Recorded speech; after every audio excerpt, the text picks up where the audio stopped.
नमस्कार दर्शकों। IN media के तहत हमने बहुत से कार्यक्रम किए जिनमें हमने अलग अलग शख्सियात से आपकी मुलाकात करवाई। आपने उसको बहुत पसंद भी किया और आज बड़ा एक विशेष दिन है, जबकि जो मुलाकात करवाता है लोगों के आपसे, जो आपसे लोगों को मिलवाता है, उनकी इंटरव्यू लेता है, आज शायद वही किरदार बने बैठे हैं, उन्हीं की इंटरव्यू होने वाली है। मेरी मुराद है कि मैं राकेश अरोड़ा, जिनकी इंटरव्यू आज करने वाले हैं, आईएन के प्रणेता, उसके फाउंडर श्री अर्जुन सिंह जी। नमस्कार सर। नमस्कार। आपका बहुत विशेष धन्यवाद पहले तो। मैं वेलकम करता जी। हूँ सर आपका इस प्रोग्राम में। हमेशा से होता क्या आया है कि हम कैमरा के पीछे होते हैं और आप किसी दूसरे व्यक्ति को इंटरव्यू करते हैं। जी। तो आज मौका है कि हम आपके बारे में जानेंगे। जी। आपके बचपन से करते हैं शुरुआत। बचपन मैं कह सकता हूँ कि 1954 24 जून 1954 को जी मैंने अमृतसर, एक बहुत पवित्र नगरी में जन्म लिया जी और 3 बरस का था जब मेरे पिताजी अमृतसर से चंडीगढ़ आ गए।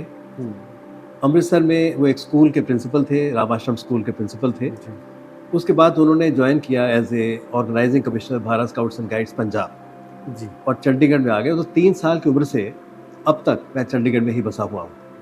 तो इसका मतलब चंडीगढ़ आपके सामने ही बना हुआ है। जी जी, हमने इसके अस्तित्व को आते हुए देखा है। तो कुछ चंडीगढ़ की उस समय की यादें हों आपकी, जो चेंजेस आए हैं। इतना हरा भरा सुंदर शहर, बड़ा सुंदर इसका वातावरण, पोल्यूशन फ्री एटमॉस्फेयर, जी और यहाँ पर सिनेमा हॉल के नाम पर, जिसे हम कह सकते हैं कि एंटरटेनमेंट का जो सोर्स है, अकेला एक किरण सिनेमा था। अच्छा सिर्फ। हम जाया करते थे उसमें, और आकाशवाणी सेक्टर 19 में होता था, और होटल्स के नाम पे एक अरोमा होटल होता था जिसको कि बहुत अच्छा माना जाता था, अभी भी बहुत अच्छा है। जी। लेकिन तब एकमात्र होटल वही था। अरोमा। और हम देखते थे कि हरे भरे वृक्ष लगे हुए हैं, झाड़ियाँ हैं सब तरफ, जहाँ पर कुछ सेक्टर तो ऐसे हैं जो कि हमें लगता था कि जंगल है। अब कैसे परिवर्तित हो गया एक बहुत सुंदर शहर, जी। अब धीरे धीरे कंक्रीट के जंगल के ढेर रूप में बदलता चला जा रहा जी, है। जी, जी, जी। तो दुख भी होता है कई बार, क्योंकि उस समय जैसे पंडित नेहरू का एक स्वप्न था कि एक बहुत सुंदर शहर, जिसको लॉ कबूजिया ने बहुत सुंदर ढंग से डिज़ाइन किया था, जी। धीरे धीरे अपने अस्तित्व को खोता चला जा रहा है। तब के चंडीगढ़ में और अब के चंडीगढ़ में जो आपको फ़र्क लगा, वो लगा पर्यावरण का। पर्यावरण का, और मौसम जिस का तरह भी से होगा। कंक्रीट का जंगल बनता चला जा रहा है। हमने अपने हरियाली को समाप्त किया, जो इतने वृक्ष होते थे उनको काटा। ठीक है, प्रगति के लिए बहुत सी चीज़ें ज़रूरी होती हैं, आवश्यक होती हैं, लेकिन इस तरह की प्रगति होनी चाहिए कि हम अपने पर्यावरण का संरक्षण भी कर सकें। बिल्कुल। मुझे ऐसा लगा कि पर्यावरण के संरक्षण की जगह पे हमने कंक्रीट के जंगल को बढ़ाया है। जी, तो बचपन की कुछ ऐसी यादें जो आपके पेरेंट्स के साथ, दोस्तों के साथ, मित्रों जी, के साथ, जी। स्कूल्स की, जी, उनके बारे में कुछ बात करें? बचपन में हम सेक्टर 19 में आए थे, जी। जहाँ पर आजकल एक डिस्पेंसरी है सेक्टर 19 में। हाँ जी। तो फादर को वहाँ पर एक मकान अलॉट हुआ था, बहुत अच्छा लगता था। तब उस समय सेक्टर 19 की उस कॉलोनी में पाकिस्तान एम्बेसी भी होती थी।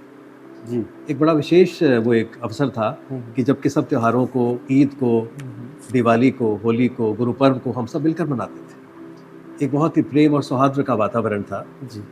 और उसके बाद मोतीराम स्कूल था सेक्टर 19 में, 27 सेक्टर में, जिसमें हम पढ़ते थे। जी। और बहुत अच्छा लगता था जब उसकी प्रिंसिपल मिसेस महाजन, जिनका हाल ही में स्वर्गवास हुआ, जी। वो बताया करती थी कि मेरे पिताजी अच्छा लिखते थे, एक कवि थे, एक लेखक थे। उनकी एक कविता, उनकी एक पोएम, उनकी एक प्रेयर, दया कर दान भक्ति का हमें परमात्मा देना, जी। दया करना हमारी आत्मा में शुद्धता देना, वो हम स्कूल की प्रेयर के रूप में गाते थे। जी। और जो हमारा सिलेबस था हिंदी का, उसमें हमारी माँ की लिखी हुई पोएम्स होती थी। हम बड़े गौरवान्वित महसूस करते थे और उसी से हमारी भाषाओं को बड़ी शक्ति मिली, हमारी भाषाएं बनी। जी। तो मुझे अभी तक याद है कि माँ बैठी बैठी मेज़ पर, टेबल पर, खाने की मेज़ पर बहुत सी कविताएं रच देती थी। जी। हम सुनते थे, हमारे जहन में बस जाती थी, और किसी अवसर विशेष पर हम उसको जब बोलते थे, हमको बड़ा तालियां मिलती थी। और पता नहीं, लोगों को लगता था कि इन्होंने लिखा है, पर होती थी हमारे माता की, हमारे पिता की।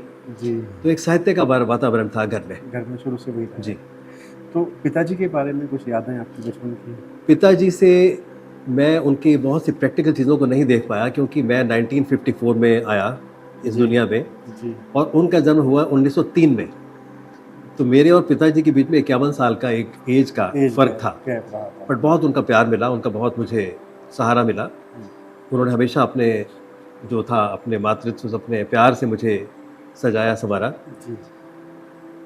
वो जब आते थे हमारे स्कूल में, तो कई बार मुझे लगता था एक चीफ गेस्ट के रूप में आते थे। डीएवी स्कूल में सेक्टर 8 में जी। प्रिंसिपल हरिराम जी होते थे, जी। और उनका एक आदर्श बना हुआ था कि महात्मा गांधी के परम भक्त थे। उसी ढंग से वो खद्दर का कुर्ता, चूड़ीदार पाजामा, गांधी टोपी, और अपनी कार को उन्होंने कभी इस्तेमाल नहीं किया। जी। वो हर स्थान पर अपने दफ्तर में भी, कार्यालय में भी अपने साइकिल पर जाते थे। तो मुझे याद है कि एक बच्चे के रूप में मैं नादान था। जी। जब स्कूल में आते थे एक मुख्य अतिथि के रूप में और साइकिल पर आते थे, तो मुझसे लड़के पूछते थे, बच्चे पूछते थे, आपके पिताजी हैं? मैं शर्म के रूप में कहता था कि नहीं, मेरे पिताजी नहीं है, ये कोई और है। क्योंकि मेरा बचपना था, मेरी नादानी थी। पर वो व्यक्तित्व जो कि कभी झुका नहीं, जिसने एक बार जो संकल्प ले लिया कि मैंने गांधी जी के मार्ग चिन्ह पर चलना है, कभी डिगे नहीं उससे, उस मार्ग से कभी वो उतरे नहीं, बहुत बड़ी चीज़ है। ऐसी शख्सियात का आजकल होना बहुत मुश्किल नज़र आता है। और आजीवन उन्होंने जो प्रण लिया था कि मैंने सादा जीवन बिताना है, उन्होंने उसी ढंग से अपना जीवन व्यतीत किया। और मेरी 5 बहनें थीं, जिनमें से हमारे में उम्र का सबका काफ़ी फासला था। मेरी सबसे बड़ी बहन सुषमा अरोड़ा के नाम से आकाशवाणी की टॉप ग्रेड सिंगर थी। उनके बहुत सुंदर गीत थे, वगदी है रवि चन्ना, तो बड़ा मशहूर गीत था वो, बहुत मशहूर गीत था। और उसके बाद मेरी जो दूसरी बहन थी वो गाती तो नहीं थी, लेकिन लिखती बहुत अच्छा थी। माता पिता का उनमें काफ़ी असर था। वो कविताएं लिखती थी, गीत लिखती थी। उनका एक बड़ा प्रसिद्ध गीत है प्रीतम आन मिलो, जो कि कई फिल्मों में भी आया, सुना है, जिसको बाद में किसी अच्छे गायक ने गाया भी। और उस समय हमारे स्कूल में, रामाश्रम स्कूल में, जो इसके मेरे पिताजी प्रिंसिपल थे, वहाँ पर ओपी नैयर कुछ समय एक म्यूज़िक टीचर के रूप में रहे। और बाद में ऐसा हुआ कि मेरी बहन को वो अच्छे लगे, उन दोनों का विवाह हुआ। तो मेरी बहन का नाम था सरोज मोहिनी नैयर, और ओपी नैयर जो प्रसिद्ध संगीतकार थे वो मेरे जीजा थे। और तीसरी जो बहन थी वो दिल्ली दूरदर्शन में रही, काफ़ी समय रही, बड़ी वेल क्वालिफाइड थी, MA BT थी, और वो भी एक टॉप ग्रेड सिंगर थी, किरण अरोड़ा के नाम से गाती थी। माए नी माए मैनू चौं खड़ा दे, बड़ा प्रसिद्ध गीत था, बहुत प्रसिद्ध गीत जी, उन दिनों बहुत मशहूर था। उनके जो पति थे के पन्नालाल जी, वो एक अच्छे संगीतकार थे, जिन्होंने सुरेंद्र कौर को, नरेंद्र बीबा के बहुत से गाने उन्होंने कंपोज किए। और उसके बाद मैं महसूस करता हूँ कि मेरी जो चौथी बहन है वो भी बड़ी अच्छी राइटर रही। और जो मेरी 5वीं बहन है, इनका नाम है, चौथी बहन का नाम है मधु, मधु आहूजा, और 5वीं बहन है मीना बबलानी के नाम से। उन्होंने आकाशवाणी में 25 बरस तक समाचार वाचिका के रूप में काम किया। प्रादेशिक समाचार चंडीगढ़ से वो पढ़ती रही। तो सब में एक शौक़ रहा, माता पिता को देखकर सब में एक शौक़ रहा। और उसके बाद मैंने भी आकाशवाणी में बहुत बरस काम किया, दूरदर्शन में समाचार वाचन भी किया, और जी टेलीफिल्म्स के साथ 12 साल में जुड़ा रहा, जिसमें मेरा एक बहुत ही लोकप्रिय प्रोग्राम था शख्सियत, जो जी टेलीफिल्म्स का जो लोकल चैनल था, सिटी चैनल, उसके लिए हम करते थे। बहुत आनंद आया। तकरीबन 400-500 लोगों की मैंने इंटरव्यूज़ करी, और हर इंटरव्यू में जाके मैं महसूस करता था कि मैंने बहुत कुछ सीखा उनसे, बहुत कुछ प्राप्त किया। मैं ये देखता था कि जो मेरे पिताजी थे वो हमको इतना लाड प्यार देते थे कि अगर थोड़ा सा ज़ुकाम भी है तो डॉक्टर के पास जाना ही है, हमको दवाई मिलनी ही मिलनी है। और अगर थोड़ा सा तबीयत ज़्यादा बिगड़ गई तो घर के सामने ही डिस्पेंसरी होती थी, हमें डर होता था कि दबा के रखो अपनी बीमारी को, नहीं तो क्योंकि इंजेक्शन लगेगा, जाना पड़ जाएगा डॉक्टर के पास। और वो बहुत ज़्यादा लाड प्यार हमको देते थे। महसूस करता हूँ मैं कि शायद उम्र का तकाजा रहा होगा। जहाँ तक मैं महसूस करता हूँ कि इतना लाड प्यार बच्चों को नहीं मिलना चाहिए। उससे होता क्या है कि हम आत्मनिर्भर नहीं हो पाते, हम हमेशा एक सहारे की तलाश में रहते हैं। जैसे किसी बेल को चढ़ने के लिए किसी सहारे की ज़रूरत होती है, ऐसे ही लगता है कि हम बिना माता पिता के कुछ नहीं कर सकते। पर धीरे धीरे दुनिया को देखा, थपेड़ों को झेला हमने, समझ आई कि दुनिया जो है इतनी आसान नहीं है। इसमें अपने आप को उतरने के लिए समुद्र में उतरने वाली बात है, और अपने आप को तैयार करना पड़ेगा। बहुत बढ़िया। इतनी बहनों के आप अकेले भाई थे जी, तो उनका बहुत प्यार मिलता होगा आपको? बहुत प्यार मिला, अभी तक मिलता है। कुकिंग आप नहीं जानते? कुकिंग बिल्कुल नहीं आती। तो इसके पीछे का कारण क्या रहा? कारण यही रहा कि वो लाड प्यार, बचपन से? बचपन से सबसे छोटा घर में हूँ जी। और पाँचों बहनों में मेरी 3 बहनें स्वर्गवासी हो चुकी हैं, 2 बहनें हैं जी। और जीजा मेरे सारे सबका स्वर्गवास हो चुका है। होता ये था कि जब भी मैं कहीं जाता था, तो मुझे इतनी प्रोटेक्शन मिलती थी, एक छतरी खोल दी जाती थी मेरे ऊपर, इसको कुछ ना करना पड़े। जी। तो उसमें अब धीरे-धीरे आजकल मुझे शायद अकेला रहना पड़ रहा है कुछ हुँ। किसी विशेष परिस्थिति में। अब मैंने महसूस किया कि अब मैं आत्मनिर्भर हुआ हूँ, जागृत हुआ हूँ। अपने आप भी कुछ करना पड़ेगा अगर मैंने सर्वाइव करना है तो। जी। जब आपके बेटर हाल्फ आपकी लाइफ़ में आए, जी, उनका भी पूरा सपोर्ट मिला? बहुत सपोर्ट मिला। वो जी। अपने घर में सबसे बड़ी थीं जी। और ज़िम्मेवारियों को उठाने वाली उनकी आदत थी। जी। मैं सबसे छोटा था, ज़िम्मेवारियों से भागने की मेरी आदत थी। हुँ। तो एक बड़ा अच्छा बैलेंस बना, वो सँभाल लेती थी। सँभाल लेती थी। कुछ बात करें कि कैसे आपकी पहली मुलाकात हुई? आपकी अरेंज मैरिज थी या लव मैरिज थी? ये कुछ अरेंज भी थी और कुछ आप कह सकते हैं कि परिवार के अंदर भी थी, जी। क्योंकि हमारे रिलेशंस में ही थी। हुँ। और मुझे सबसे अच्छी बात ये लगती थी कि अपने सब भाई-बहनों को पढ़ाती भी थी, जी। खुद भी पढ़ती थी, एमएससी, एमफिल है अरे वाह! और गोल्ड मेडलिस्ट है। और उसके साथ-साथ भाई-बहनों को पढ़ाना भी, उनके कपड़ों का भी ध्यान रखना कि मैंने सीने भी हैं। हुँ। एक ज़िम्मेवारी, उत्तरदायित्व को जो ऐसे उठाती थी अपने कंधों पर, हुँ। मुझे लगा कि ऐसी ही लड़कियाँ एक परिवार को बनाती हैं। जी। आपकी पहली मुलाकात कब हुई थी? वैसे तो आप पहले से जानते थे एक-दूसरे को। जी, पता भी था कि जी, आपके व्यवहार का उनको पता था, जी, उनके स्वभाव का आपको पता था। जी, जब पहली बार आपको लगा कि वो आपकी अर्धांगिनी बनने वाली हैं, जी। तो थोड़ा उस समय का माहौल बताएँ? दरअसल मेरे लिए उन दिनों किसी लड़की की तलाश हो रही थी जी। और उसको देखने के लिए मेरी जो मेरे से बड़ी बहन है मीना गईं। हुँ। उनको बहुत अच्छा नहीं लगा उसको देख के, वो टीचर थीं किसी गवर्नमेंट स्कूल में। जी। उन्होंने जब इनको देखा, हुँ। उनको लगा कि ये राकेश के लिए बिल्कुल ठीक है और मुझे पता भी था कि ये लड़की बहुत अच्छी है जी। और मैं अपनी बहन मीना की बात को बहुत इम्पोर्टेंस देता था। मानते थे। और जब इनको देखा, हुँ। मुझे लगा कि भगवान ने शायद मेरे लिए ही बनाया है और जीवन अभी तक ऐसा ही चला हमारा बहुत बढ़िया। जी। कि बड़ा भगवान की कृपा रही। हुँ। भगवान ने 2 प्यारे-प्यारे बच्चे दिए। बड़ी मेरी बेटियाँ इंशा आई पहले हुँ। 1982 में जी। और 83 में मेरा पुत्र आया आभास। हुँ। दोनों अच्छा पढ़े, विवेक स्कूल चंडीगढ़ में पढ़े जी। और अपनी माँ की पूरी सपोर्ट मिली, क्योंकि मैं तो विशेष तौर पर अपने बैंक में और अपने सामाजिक कार्यक्रमों में जी। और अपने कह सकते हैं कि कल्चरल एक्टिविटीज़ में बिज़ी रहा। हुँ। तो बच्चों ने दोनों ने इंजीनियरिंग की और बहुत वही अच्छा सब सेटल। सेटलमेंट हुआ। आपने एक बात कही थी कि आपका जो मैरिज है ये अरेंज्ड भी है और प्रेम विवाह भी है। जी। तो प्रेम वाला पार्ट भी कुछ बताएँ ना फिर? अरेंज्ड तो हुई क्योंकि माता-पिता ने निश्चित की जी। और प्रेम उसके बाद पैदा हुआ। अरे वाह! तो वो शादी होने के बाद? शादी होने से पहले भी कुछ प्रेम था, जी। लेकिन वो गुप्त प्रेम था। मन में ज़ाहिर नहीं होता था। दोनों के मन में था दोनों उसमें। के मन में था। जी। हमारा पत्र व्यवहार होता था, अरे वाह! क्योंकि जब हमारी एंगेजमेंट हुई उसके बाद भी 1 डेढ़ साल हमारा पत्र व्यवहार चलता रहा और वो कहती हैं कि मेरी हैंडराइटिंग अच्छी थी और मुझे जी। शौक था कि मैं कुछ कविताओं की पंक्तियाँ, कुछ शेरो शायरी भी करता था। बहुत बढ़िया। उनको लगता था, क्योंकि वो एक साइंस के बैकग्राउंड की थी, उनको लगता था कि मैं क्या जवाब दूँ? हुँ। तो छोटा-सा जवाब देती थी, लेकिन बड़ा प्यारा लगता था। जी।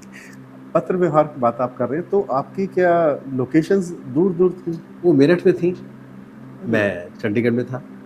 अच्छा, तो फिर जी। जैसे आप कह रहे थे कि हम शादी से पहले जानते थे, तो मेरठ और चंडीगढ़ में कैसे? उनके रिलेटिव्स यहाँ पर, उनकी बुआ चंडीगढ़ में रहती थीं, जी। तो वहीं पर मेरी उनसे एक आध बार मुलाकात हुई हुँ।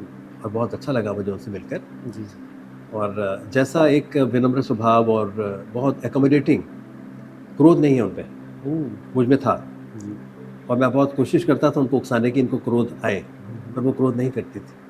उससे धीरे-धीरे मेरा क्रोध भी समाप्त हुआ।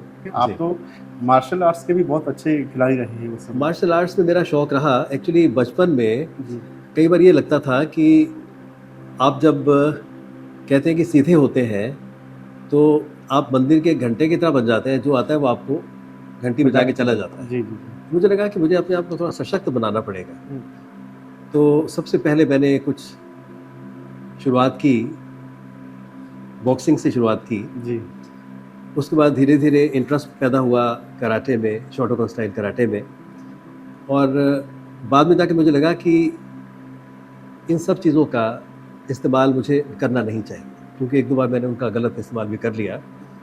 और जब भी किसी को हिट करता था बड़ा पश्चाताप होता था, लगता था कि मेरे व्यक्तित्व के अनुकूल काम नहीं हुआ, क्योंकि मैं किसी को दुख नहीं देना चाहता जी। कि मुझसे किसी को कष्ट ना हो। पर उसमें क्रोध का जो एक वेग होता था, उसके अंदर मैं कुछ गड़बड़ कर जाता था। बह जाती थी। तो मैंने धीरे-धीरे उसको ओवरकम किया, जिसमें मेरी पत्नी का बहुत बड़ा योगदान रहा। और एक मेरे बहुत परम मित्र हैं देवेंद्र मोहन सिंह बेदी, जी। वो हमारे फाउंडेशन के सेक्रेटरी जनरल भी हैं। हुँ, तो वो मुझे कहते थे कि जब 2 देश भी लड़ लेते हैं, हुँ। बाद में होता क्या, युद्ध विराम होता है। विधि-विधान। तो हम जो अपना समय व्यतीत करते हैं, बर्बाद करते हैं किसी से आर्गुमेंट करने में, झगड़ा करने में, हम पहले ही क्यों ना कंप्रोमाइजिंग स्टेट में आ जाएँ। हुँ। मुझे उनकी बात बहुत अच्छी लगती थी, मैंने बहुत कुछ सीखा। तो आसपास के वातावरण से, अपने मित्रों से मैंने बहुत कुछ प्राप्त किया और धीरे-धीरे अपने आप को मैंने एक जी। सरल, सहज इंसान बनाया। जी। माताजी के बारे में हम ज़्यादा बात नहीं कर पाए। मेरी माँ जो है वो एक मालवीय परिवार से थी। जी। शादी से पहले उनका नाम था शांति मालवीय, और साहित्यिक परिवार से थी। उनके जो बड़े भाई थे प्रवासी लाल मालवीय, वो मुंशी प्रेमचंद की प्रेस के मुद्रक और प्रकाशक थे। हुँ।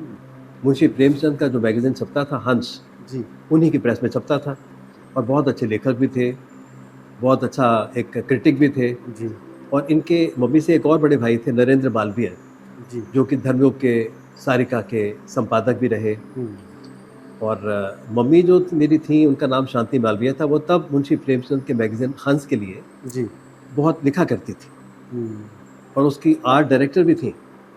जी। पेंटिंग्स बहुत अच्छी करती थी हुँ। और बहुत अच्छा लगता था। और मुझे याद है कि एक बार अपने भाई को राखी भेज रही थी, और बैठे-बैठे मेज़ पर उन्होंने एक कविता बनाई जी। कि भैया हमने जो भेजे हैं, हुँ। हृदय प्रेम के यह उद्गार, बाँध उन्हें अपने हाथों पर, करना तुम हम पर उपकार। तो हम महसूस करते थे कि क्या बात है कि ऐसे-ऐसे सच में। शब्द आते थे मन में। अब मैं तो एक कॉमर्स ग्रेजुएट हूँ, बीकॉम किया, उसके बाद सीआईआई भी किया, फिर मैंने पीजी डिप्लोमा इन जर्नलिज्म किया। तो हिंदी के साथ तो कोई संबंध नहीं था, हुँ। पर क्योंकि माँ की भाषा, कहते हैं ना मातृभाषा, जी। पिताजी पंजाबी भी बोलते थे, मैंने तरफ ध्यान नहीं दिया, जी। हिंदी मेरे अंदर रच बस गई। बहुत बढ़िया पकड़ है आपकी भाषा में। जी। जी। मैंने तो स्वतंत्र भारत में अपनी आंखें खोली, 1954 में पैदा हुआ। जी। हमारा जो परिवार था, जो सुना है कि पाकिस्तान में सरगोधा जी। रहने वाले थे। जी। उसके बाद अमृतसर में भी हमारी कुछ ज़मीन जायदाद थी, जी। तो बहुत कष्ट तो नहीं हुआ।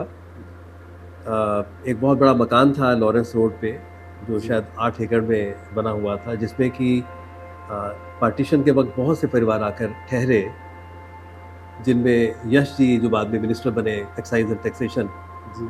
वो भी रहे।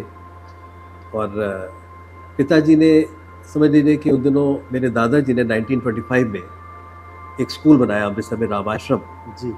मेरे दादाजी का इतिहास ये था कि उनका नाम था आचार्य सुंदर सिंह। बेसिकली मैं एक सिख परिवार से को बिलोंग करता हूँ, जी। और अभी भी पूरी श्रद्धा रखता हूँ अपने धर्म के लिए। कह सकता हूँ कि एक सहजधारी सिख हूँ। जी।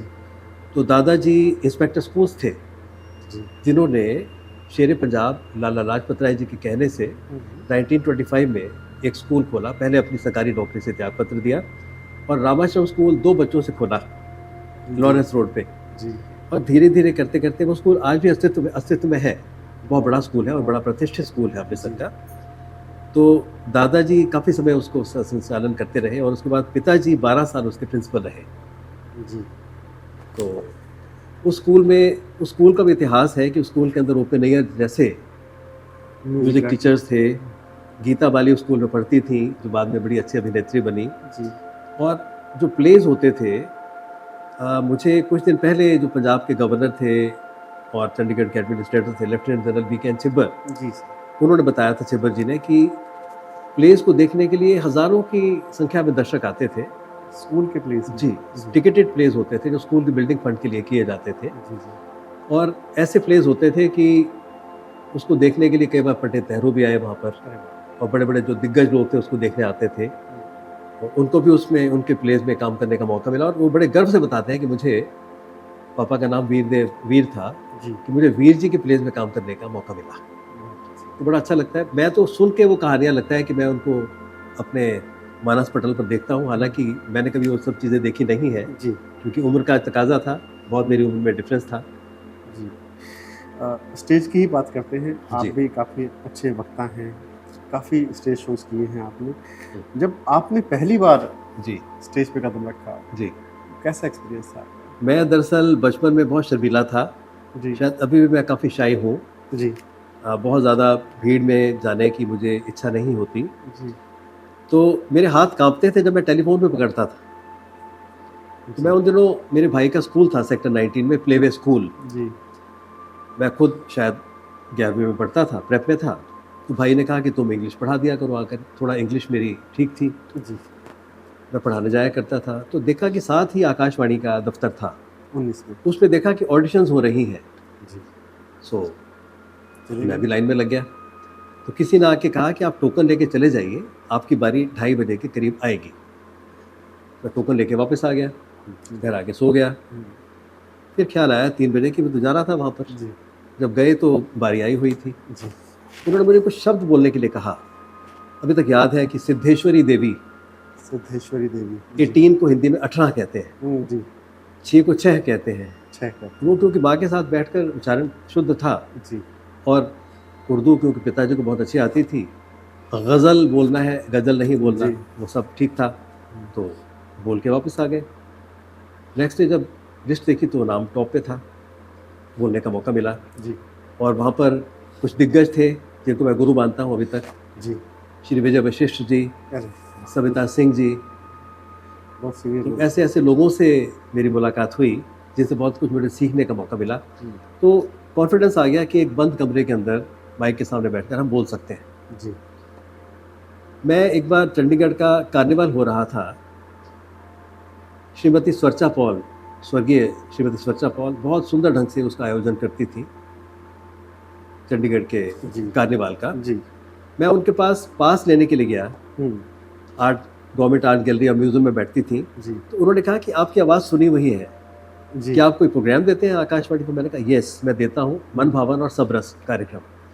उन्होंने कहा आज हमारे कार्यक्रम का मंच संचालन आपने करना है।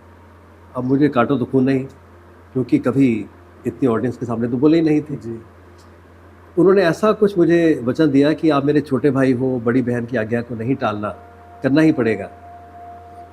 मरता क्या ना करता, वो मानना पड़ा। जी, और शाम को हालत ये थी कि पानी बार बार पीता था और बार बार मुझे यूरिनेशन के लिए जाना पड़ता था। बहुत घबराहट थी। एक और लड़की थी, शायद किसी स्कूल की वो टीचर थी, समिंदर कौर। जी। उसने मेरे साथ इंग्लिश में बोलना था। हुँ, बड़ा दिलचस्प एक्सपीरियंस हुआ कि शाम को जब हम मंच पर चढ़े जी, तो शुरुआत उस लड़की ने की, तो मैं बड़ा कंफर्टेबल रहा कि चलो जान बची।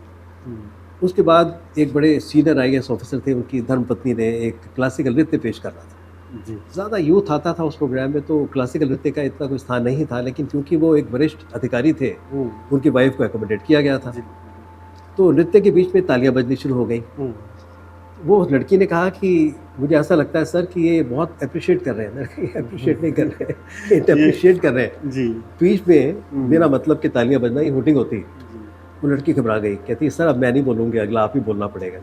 तो मुझे लगा कि मैंने अपने पैरों पे खुद कुल्हाड़ी मार ली, मुश्किल में पड़ गया। हुँ, अब जब समाप्त हुआ जी, तो मैंने, अभी तक याद है कि क्या अनाउंसमेंट की, बहुत बरस पहले की बात है ये। हुँ, मैंने कहा चंडीगढ़ एक बहुत सुंदर शहर है, शिवालिक पर्वतों की गोद में बसा हुआ। जी, यहाँ के लोग कला के प्रेमी हैं, कला के पारखी हैं। हुँ, और जिस तरह से नृत्य के बीच में आपने करतल ध्वनि करके हुँ, कलाकार का हौसला बढ़ाया, बहुत बढ़िया। हम महसूस करते हैं कि आपके मन में बहुत अनुराग है हुँ, शास्त्रीय नृत्य के लिए। हम आपको एक और नृत्य दिखाने जा रहे हैं। बड़ा शोर मचा जोर से, नो जी, नो जी, नो जी, नो जी। नो।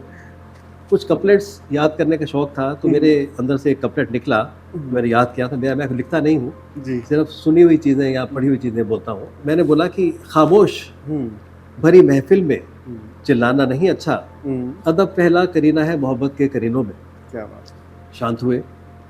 उसके बाद फैशन शो था जिसको देखने के लिए लड़के आए हुए थे, यूथ उसी को देखने आया था। और मैंने पहले ही कह दिया था, संजय कोठारी होते थे होम सेक्रेटरी, जी, श्री VK दुग्गल हमारे एडवाइज़र थे, जी, कि मैं फैशन शोज पसंद नहीं करता, मैं उसमें नहीं बोलूँगा। हुँ, दे एग्रीड। एक लड़की थी MCM कॉलेज की, हुँ, उसने बोला कि एक शेर सुनाती हूँ, शीशी भरी गुलाब की हुँ, पत्थर पे तोड़ दूँ, जी, तू जो कहे तो स्कूल कॉलेज जाना भी छोड़ दूँ। अरे वाह! ये तो लड़कों ने जी वो शोर किया। मचाया, लड़कों का ये नारा है एमसीएम हमारा है। हम्म, तो लड़की कुछ नौसिखिया थी, कुछ अच्छा जवाब देना चाहिए था, कहती है कि आवारा लड़के आ गए हैं, पुलिस वालों ने उनको उठा के बाहर फेंक दो। अरे, तो उससे प्रोग्राम खराब हो रहा था। जी हाय तौबा हो गई। संजय कुठारी जी भागते हुए आए मेरे पास कि राकेश संभालो, जी। और भगवान की कृपा से एक कपलेट मेरे जहन में आ गया। हम्म, तो मैंने कहा कि मेरे नौजवान दोस्तों, दिल की बात लबों तक लाकर हम्म, अब तक हम दुख सहते हैं। जी हम समझे थे इस महफिल में दिल वाले भी बैठे हैं। एक हमें आवारा कहना कोई बड़ा इल्ज़ाम नहीं, अजी दुनिया वाले दिल वालों को और बहुत कुछ कहते हैं। क्या बात and there was a loud thunderous applause. उसके बाद मैं शेर बन गया। फिर उसके बाद मैंने सारा प्रोग्राम, लड़की अगर बोल रही है तभी ठीक है, नहीं बोल रही तब भी बोलता रहा। I became very confident. मुझे लगा कि ये तो मेरे मित्र हैं, जी। माइक मेरा दोस्त है। And this was your first show? It was my first show. क्या बात, क्या बात। उसका मुझे वर्ड फॉर वर्ड याद है कि मैंने क्या क्या बोला था। और उसके बाद वीके दुग्गल जी ने बाद में कहा कि तुम छुपे कहाँ हुए थे। और आप बिलीव करें कि उसके बाद 10 साल चंडीगढ़ के हर मंच पर मैं नज़र आया, सारे स्टेट लेवल फंक्शंस में, जी, और बहुत मैंने आनंद लिया उस वक्त का। It was my golden period. जी, बहुत बढ़िया, बहुत बढ़िया। तो अभी आजकल फिर आप स्टेज शोज वगैरह क्यों नहीं कर रहे हैं? हमने उसके बाद 1995 में जी मैंने ये देखा कि जब कोई बड़ा फंक्शन होता था, जैसे रोज़ फेस्टिवल होता है, तो बड़े बड़े स्पॉन्सर्स होते थे जी।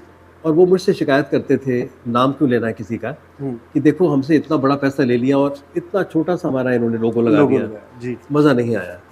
तो मेरे दिमाग में एक बात आई कि मैं क्यों ना कोई ऐसी फाउंडेशन बनाऊं, कोई ऐसी संस्था बनाऊं जी जिसमें कि मैं छोटा सा अमाउंट दूँ और कितना बड़ा इनको मैं करके दिखाऊं। जी। तो मैंने अपने पिताजी के नाम पे वीरदेव फाउंडेशन, जिसको कहना चाहिए कि श्री वीके दुग्गल जी ने ही अपने आशीर्वाद से उसको नवाजा, जो हमारे चंडीगढ़ के एडवाइज़र थे। जी। और उसके बाद वो बन गई और ऐसे ऐसे स्पॉन्सर्स मेरे साथ खड़े हुए, जैसे बैंक ऑफ पंजाब था, एक परी राइस था, जी। और एक गुप्ता जी हैं ट्राइडेंट ग्रुप के, वो थे, और बहुत अच्छे अच्छे लोग, इंडसइंड बैंक, जी। स्टेट बैंक ऑफ इंडिया, ये सब मेरे साथ खड़े हो गए और मुझसे पूछते थे कि अगला कार्यक्रम कब करेंगे। मैं इनसे 10-10, 12-12, 13-13 हज़ार लेके इकट्ठा करता था और एक सुंदर कार्यक्रम करता था। क्या बात। तो हमने तकरीबन 39 प्रोग्राम्स किए वीरदेव फाउंडेशन के बैनर के तहत। बहुत ही उसमें हम कुछ अच्छे कलाकारों को लेकर आए, जैसे रूप कुमार राठौर को हमने इंट्रोड्यूस किया। जी। गज़ल बहुत अच्छे गायक थे, फर्स्ट टाइम हम उनको लेकर आए चंडीगढ़ में। और बहुत से अच्छे, अनूप जलोटा जी, चंदन दास जी, अहमद हुसैन, मोहम्मद हुसैन, विनोद राठौर, और बहुत अच्छे अच्छे कलाकार हमने, विनोद सहगल जी। विनोद सहगल, डॉली गुलेरिया, जी। हंसराज हंस, ये और तो उस समय बहुत के अच्छे सभी अच्छे फेमस जी सिंगर्स जी आपने जी कवर कर लिए। कविता कृष्णमूर्ति को भी हम लेकर आए। जी। तो बहुत अच्छे अच्छे हमने कलाकार यहाँ पर प्रस्तुत किए। और हमारा एक उद्देश्य बना, हमको लगा कि हम जो कार्यक्रम करते हैं, कार्यक्रम से पहले 15-20 मिनट हम कुछ ऐसा करें जो सोशल एंगल से अच्छा हो। जी। तो एक मेरे मित्र थे जिनके 2 बच्चों को थैलेसीमिया था।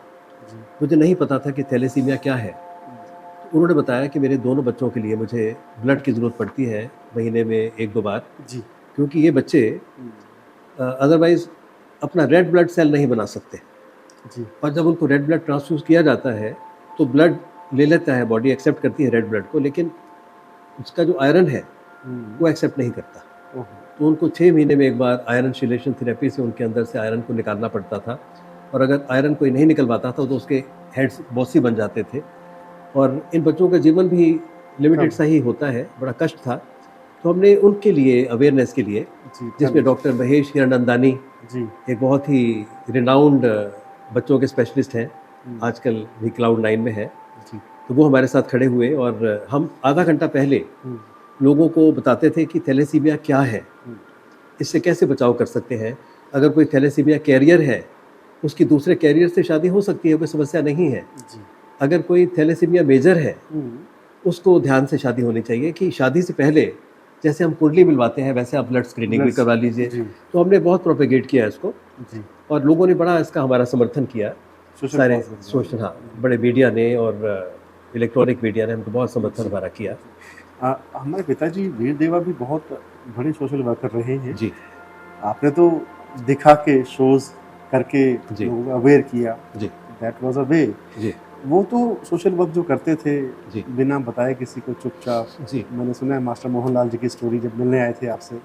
मास्टर मोहनलाल जी, पापा हमारे स्कूल्स की विजिट करते थे, जी इंस्पेक्शन करते थे। पठानकोट में गए जी तो देखा कि एक बच्चा बाहर बर्फ़ के गोले बेच रहा है और कमज़ोर बच्चा है। तो प्रिंसिपल से बात हुई, उसने बताया कि ये बच्चा बड़ा होनहार था, जी क्योंकि छोटे भाई-बहनों को पालना है और इसके शायद पिता नहीं है, जी तो उसकी वजह से इसको मेहनत करनी पड़ती है। तो पापा ने उस बच्चे को अंदर बुलाया कि तुम पढ़ना चाहते हो? मैं पढ़ना चाहता हूँ। तो पापा ने उसको एमए तक सपोर्ट करवाया बहुत बढ़िया। और वो बाद में जाकर उन्होंने 5 विषय में एमए की, 5 सब्जेक्ट्स में एमए की, एलएलबी किया, बहुत कुछ किया और बाद में वो पंजाब के मंत्री बने, ट्रांसपोर्ट मिनिस्टर बने और मास्टर मोहनलाल शर्मा पठानकोट के। जी तो बहुत प्यार करते हैं हमको और पापा का बड़ा सम्मान करते हैं, उनको जी। अपना गॉडफादर कहते हैं।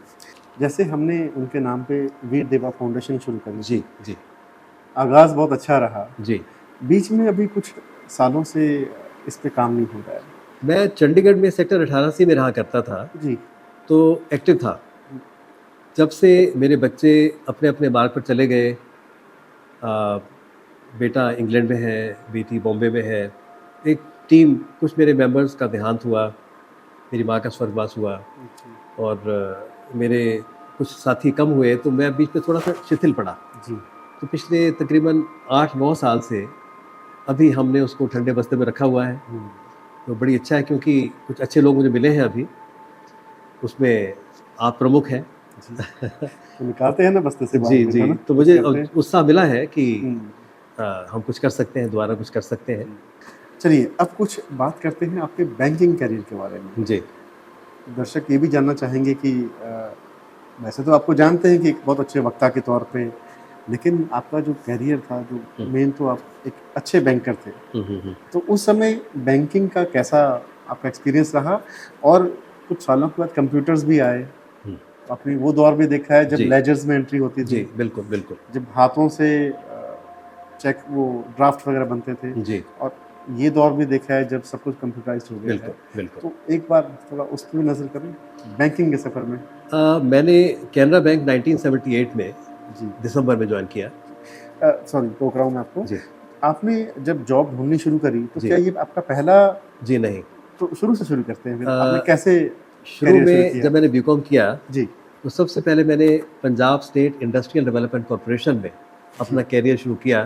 जी, पर वो करियर बड़े अजीब ढंग से शुरू हुआ था क्योंकि तब मेरा बीकॉम का रिज़ल्ट आना था जी। और पापा के एक मित्र थे, हुँ, श्री यश जी, जी, जो उन दिनों पंजाब के एक्साइज़ एंड टैक्सेशन मिनिस्टर थे। जी, तो मैं उनके दफ़्तर में पहुँच गया, बिना अपने पिताजी की परमिशन लिए।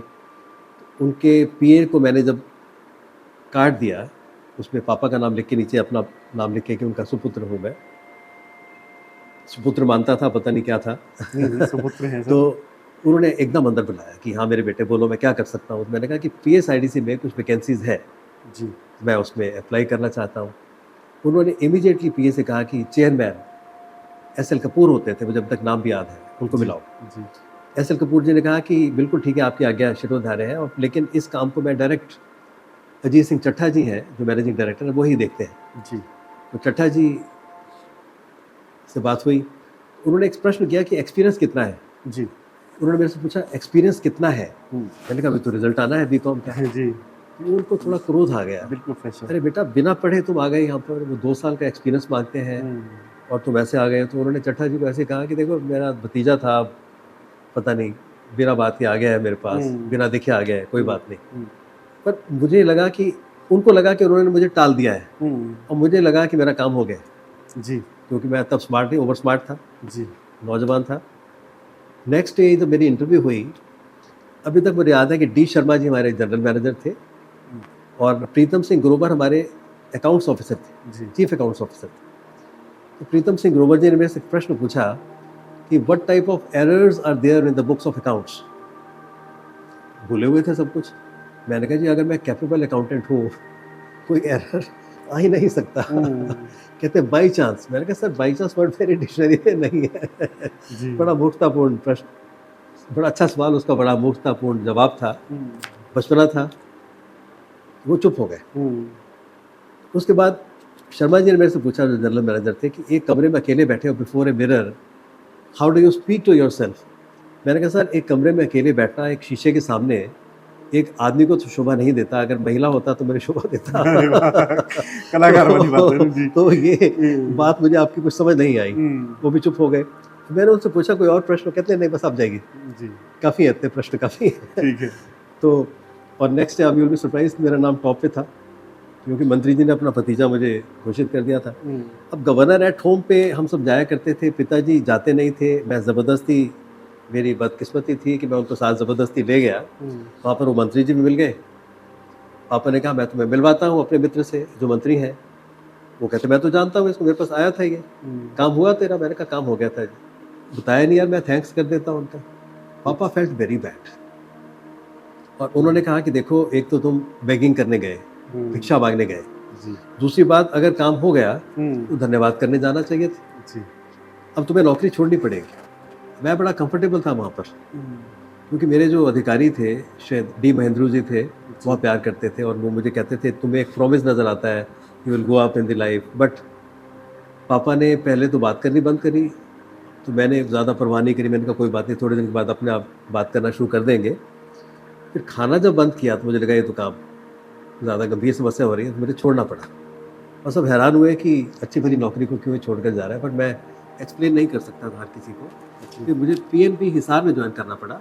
जी, and unfortunately my father met with an accident, he was much injured, he was in a serious condition, तो मुझे फिर चंडीगढ़ पीएनबी को भी छोड़ के आना पड़ा। उसके बाद 78 में अपने 5-6 साल बर्बाद करने के बाद मैंने कैनरा बैंक ज्वाइन किया 1978 दिसंबर में, द फाइनल वन। और जी, फिर 2014 30 जून तक वहीं पर रहा।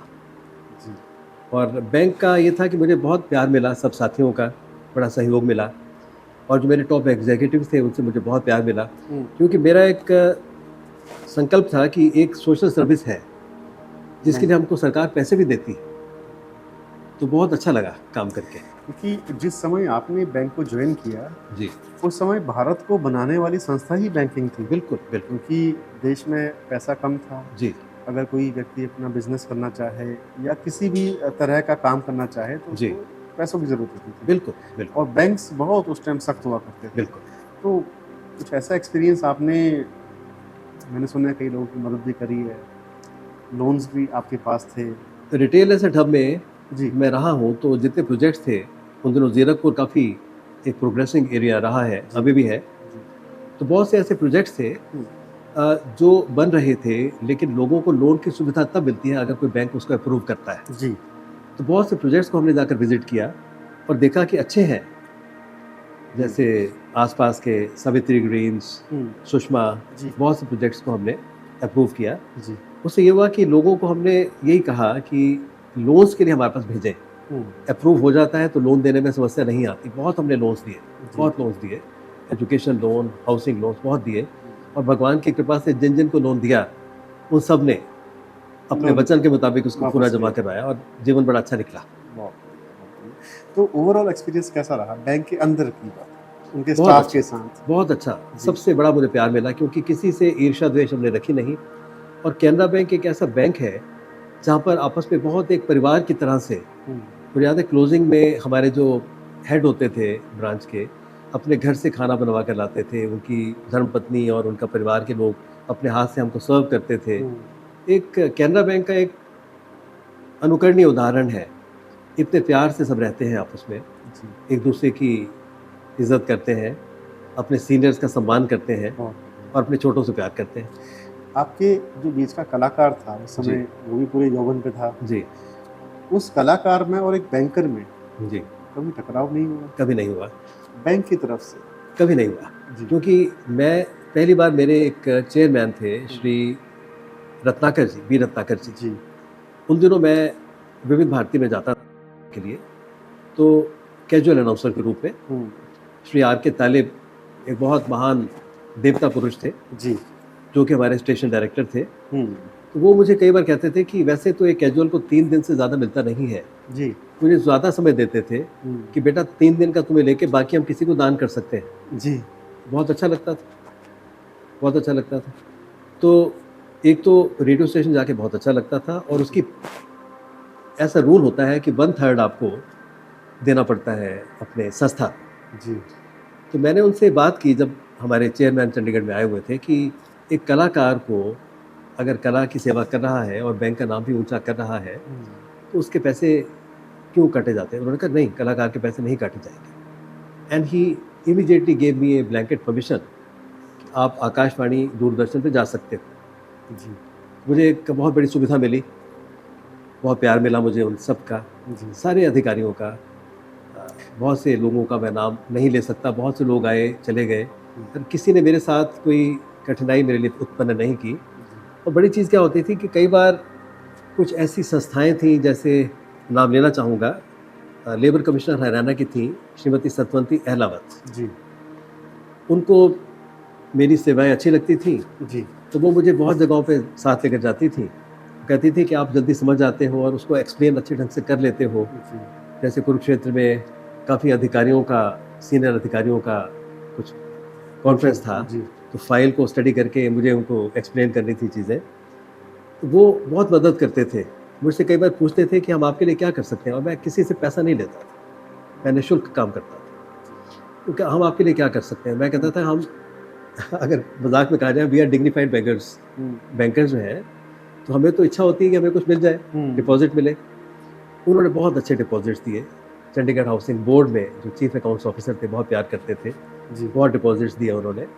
इस ढंग से कई बार हम उम्मीद करते थे कि 5 करोड़ मिले तो हमको 50 मिल जाता था। क्या बात है। तो इतना लोगों का प्यार था। आपकी बैंकिंग के जॉब में भी आपको कलाकार के जीवन का बहुत फायदा हुआ है इसमें। जी जी और जो आपके सहकर्मी थे जी, उनसे कैसा माहौल रहा? बहुत अच्छा। कई बार तो ये महसूस होता था कि जब उनके पास जाता था, बैंक में जाता था, क्योंकि कई बार काफ़ी दिन बैंक में नहीं जा पाता था, जी। वो शायद एक मिस करते थे, मुझको मिस करते थे। अभी तक जिस तरह से उनको प्यार मिलता है, मैं जब भी फेसबुक पे, व्हाट्सएप पे आता हूँ तो जैसे उनको प्यार मिलता है, जी। हमेशा महसूस किया कि एक परिवार है जी। जो एक दूसरे को फलता फूलता देखकर, आगे बढ़ता देखकर खुश होता है। हम्म। लेग पुलिंग नहीं थी, अभी भी नहीं है। हम्म। शायद मैं अभी तो कह सकता हूँ कि दावे से कह सकता हूँ कि कैनरा बैंक सर्विस वाइज शायद सबसे बेहतरीन बैंकों में एक है। बहुत बढ़िया। अरोड़ा साहब, आपकी लाइफ तो रोमांच से भरी पूरी है, बचपन से लेके जवानी, जवानी से लेके अभी तक बिल्कुल रोमांचक लाइफ जी है आपने। जी जी। आपकी कुछ हॉबीज भी थी क्या? हॉबीज़ मेरी धीरे धीरे पता चली, जी। जो मेरे अंदर की चीज़ें थी धीरे धीरे उभर कर सामने आई। किसी वक्त में कहते हैं बचपन का जो कॉम्प्लेक्स होता है बहुत मुश्किल से जाता है। किसी को गाते देखता था तो इच्छा होती थी मैं भी गाऊं, और बाथरूम में अच्छा गा लेता था। बाथरूम सिंगर बहुत एक दो बार पिताजी ने सुन के कहा कि बहुत अच्छा गा रहा है, लेकिन सबके सामने गाने की हिम्मत नहीं होती थी। अब जब रिटायर हुआ हूँ तो मुझे लगा कि क्या करूँगा, खाली बैठे बैठे क्या करूँगा, समय तो पास करना है। किताब कितना पढ़ लेंगे, किसी से मुलाकात कितनी कर लेंगे, अपने साथ समय व्यतीत करना, अपने आप को जानना है। जी। ये टाइम है सेकंड इनिंग्स का, जबकि अपने आप को भी जानना है। बहुत बढ़िया। तो सबसे पहले तो मैंने अपनी हॉबी डेवलप की कि रेगुलर एक्सरसाइज, कि अपने शरीर को अगर मैं बस स्वस्थ नहीं रखूँगा तो अस्त व्यस्त हो जाऊँगा। बिल्कुल। वज़न का ध्यान रखूँ, लिमिटेड खाऊँ। बहुत बढ़िया। ड्रिंक्स मैं करता नहीं, हार्ड ड्रिंक्स में लेता ही नहीं। जी। मैं पसंद नहीं करता नॉन वेज को, तो मैं पानी खूब पीता हूँ। भोजन उतना ही खाता हूँ जितनी आवश्यकता है। जी। अच्छा महसूस करता हूँ, और कम से कम 2 घंटा, 1.5-2 घंटा मैं एक्सरसाइज करता हूँ। और शाम को अगर समय मिले आधा घंटा एक्सरसाइज, तो ना सही लेकिन मैं वॉक कर लेता हूँ। जी। और साथ गाने का मुझे शौक़ पैदा हुआ। मैंने एक म्यूज़िक सिस्टम लिया, उस पे माइक के साथ, ब्लूटूथ के साथ एक कैराओके गाना शुरू किया। अच्छा लगा। जी। कोई पसंद करे ना करे, अपने आप को अच्छा लगा कि ये चीज़ दबी हुई थी, इसको बाहर निकालो तो सही। कब निकालोगे? जी। ज़िंदगी तो निकलती चली जा रही है। एक मुझे स्केचिंग का बड़ा शौक था। जी। जैसे कोई मेरे साथ बैठा है, मेरा साथी बैठा है और मैं फ्री हूँ, अगर वो स्टिल बैठा है तो मैं उसका साइड पोज बना लिया करता था। जी। और बाद में जब वो देखता था हैरान होता था कि ये तो कमाल का बना लिया आपने। तो बिल्कुल नई बात बताई आपने। स्केचिंग का शौक रहा। जी। और एक मुझे अभी भी कहना चाहिए कि लिखने का, कुछ कविताएं मैं लिख लेता था। जैसे सबसे मेरे जीवन के वो क्षण थे जबकि मैं बहुत दुखी हुआ था। माता पिता का तो जो देहांत होता है वो तो खैर हर कोई महसूस करता है, लेकिन इंदिरा गांधी की जो हत्या थी जी मुझे अंदर तक झंझोड़ गई थी। तब पहली बार मैंने कविता लिखी थी और उसमें अपने हृदय के उद्गार मैंने प्रकट किए थे। मुझे लगा कि मैं लिख सकता हूँ।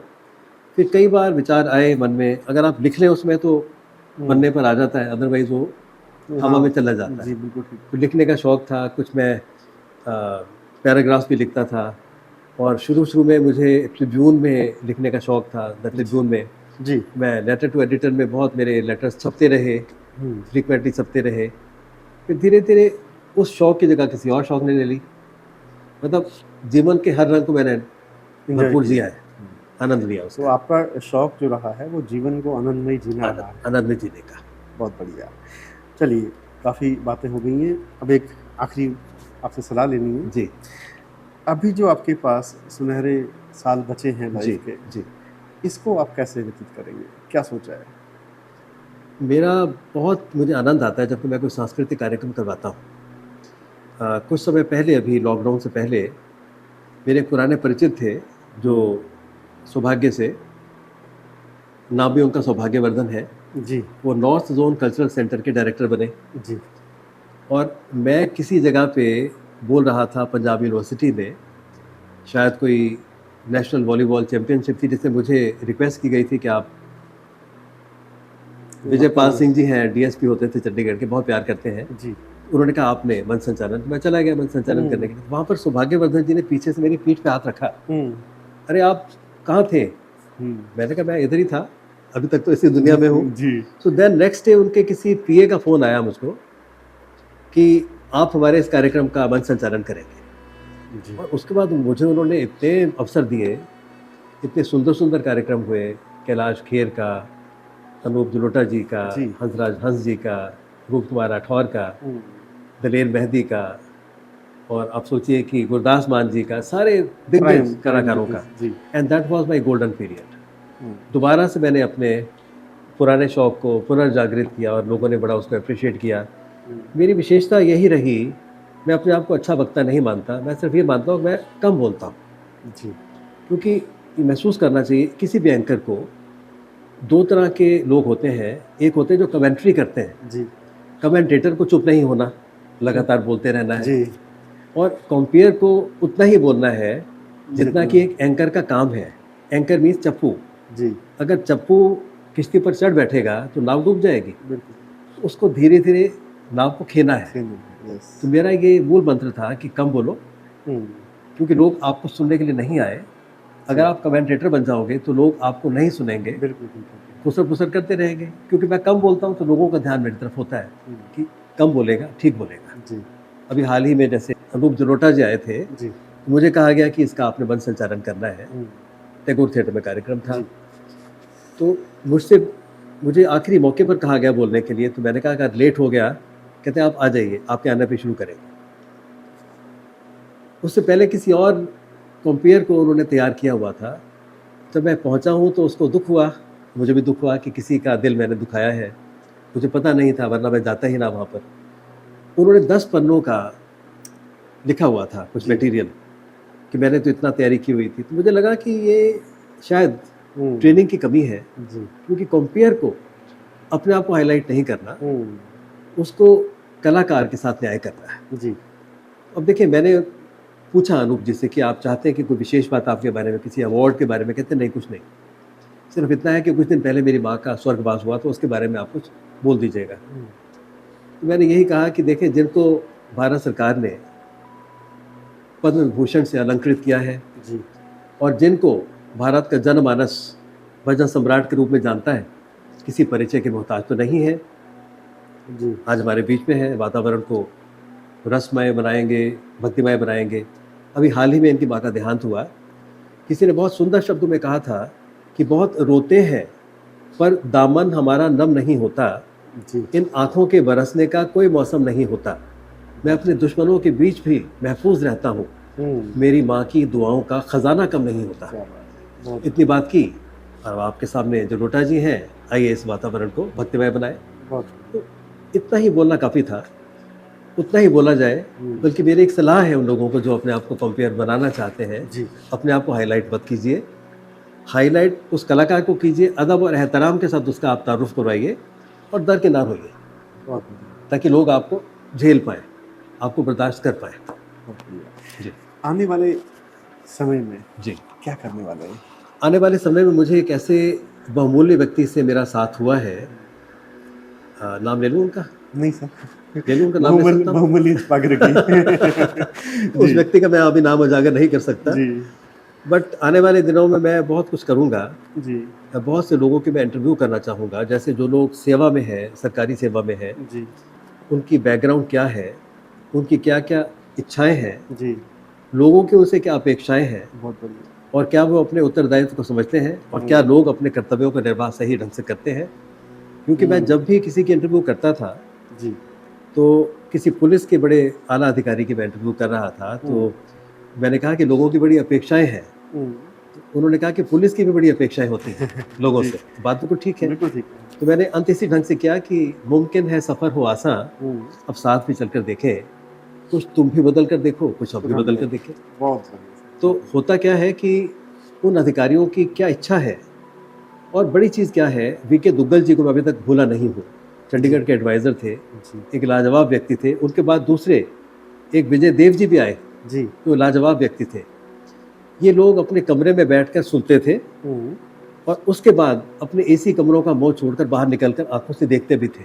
जी, कानों सुनी, आँखों देखी, समस्या का निदान जब होता है, पूरी तरह से होता है। बहुत बढ़िया। तो आजकल कहना नहीं चाहिए, किसी की भावना को आहत नहीं करना चाहते। बहुत से अधिकारी फाइलों को देख लेते हैं, कमरों में बैठे रहते हैं। जब तक आप बाहर निकलेंगे नहीं, लोगों की समस्याओं को सुनेंगे नहीं, उनको देखेंगे नहीं कि किस समस्याओं से वो जूझ रहे हैं, कैसे आप उनका नहीं समाधान बदलेगा। करेंगे। तो कमरों में बैठने के बजाय कहते हैं ना कि देवताओं की जो सत्ता थी सर्वश्रेष्ठ सत्ता थी। क्यों? जी। क्योंकि नारद मुनि जी उनके पब्लिक रिलेशन ऑफिसर थे। बिल्कुल ठीक है जी। घूमते फिरते वो थे, घूमते रहते थे, सबकी बातें सुनाते थे, कभी ठहरे भी नहीं थे देवता जगह पे। सुनते थे, उनकी इज्जत भी करते थे, उनकी बातों को ध्यान से नोट भी करते थे। जी। पर अपने एसी कमरों से निकलते थे बाहर देवता लोग, जन्म बाहर लेते निकल कर थे। देखते थे कि लोगों की समस्याओं का समाधान, तभी उसको कहते हैं कि सर्वश्रेष्ठ सत्ता देवताओं की थी। बहुत बढ़िया। तो क्या हम लोग उस लेवल पर पहुंच सकते हैं? महसूस करता हूं कि अगर हमारे जागृत हो जाएं अधिकारी लोग, कमरों से बाहर निकल कर देखें, फाइलों के बोझ से निकल कर बाहर निकलें और लोगों की समस्याओं का निदान करें, हमारा देश, इतना सुंदर देश, एक महान देश, कहाँ से कहाँ पहुंच जाएगा। जैसे मैंने बात अभी की जी, कि कुछ ऐसे हमारे अधिकारी पैदा हो जो निकल कर बाहर लोगों की समस्याओं को देखें, कानों से सुने, आंखों से देखें और उसका निदान करें। तो कई लोग कहते हैं कि ऐसा होगा नहीं, निराशावादी उनका दृष्टिकोण होता है, लेकिन मैं महसूस करता हूँ कि हम नहीं, वक्त से ज़रा मायूस, दौरे नौ जल्द आने वाला है। जी, हम सबको जो नवाजेगा, मेरी नज़रों में वो उजाला है। क्या बात है, क्या क्लैपिंग फॉर दैट। बहुत बहुत आपका धन्यवाद। आपका धन्यवाद।